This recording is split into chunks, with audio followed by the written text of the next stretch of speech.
হাওড়ার পরিবেশ প্রেমী তৃণমূলের নেতা ছিলেন তপন দত্ত। 15 বছর আগে খুন করা হয়েছিল তাকে, নিশ্চয়ই মনে রয়েছে। সেই খুনের বিচারের দাবিতেই এবার মুখ্যমন্ত্রীর দ্বারস্থ হলেন তার স্ত্রী। জনতার দরবারে তপন দত্তের স্ত্রী প্রতিমা।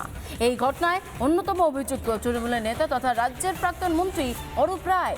তিনি অভিযোগ মানতে নারাজ। প্রতিমা দত্তের দাবি তাই অরূপ রায়কে জেলে যেতেই হবে। হাওড়ার বালির বাসিন্দা ছিলেন তপন দত্ত, পরিবেশ প্রেমী এবং তৃণমূল নেতা।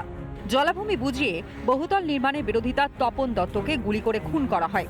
15 বছর পর সেই ঘটনার বিচার চেয়ে মুখ্যমন্ত্রীর জনতার দরবারে তপনের স্ত্রী প্রতিমা দত্ত।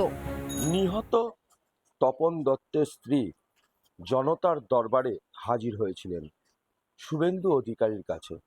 তিনি জানিয়েছিলেন তার স্বামীর সুবিচার দাবি। তপন দত্ত খুনের অন্যতম অভিযুক্ত অরূপ রায় মমতা বন্দ্যোপাধ্যায়ের ঘনিষ্ঠ বলেই ছাড় পেয়ে গিয়েছিলেন দাবি করছেন নিহত তৃণমূল নেতার স্ত্রী।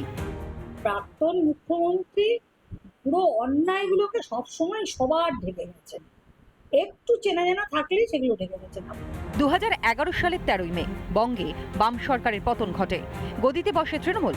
এর এক সপ্তাহ আগেই গুলি করে খুন করা হয় তপন দত্তকে। হাওড়ার তৃণমূল নেতাদেরই নাম জড়ায়। আমি কাউকে জীবনে কোনো একটা চরণ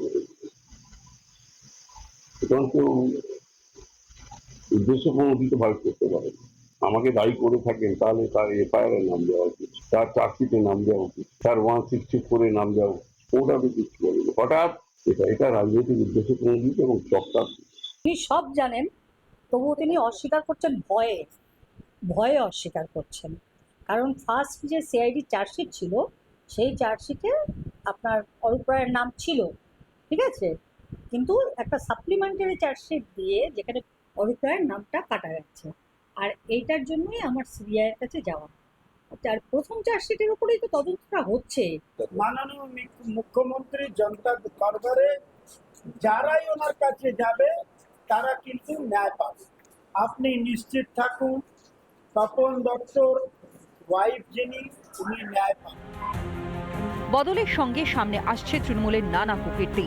কামদুনি ও আরজিকর ফাইলস খুলেছে। নতুন করে শুরু হয়েছে বরুণ বিশ্বাস খুনের তদন্ত। এবার নজরে তপন দত্ত খুনের মামলা। রিপাবলিক বাংলা।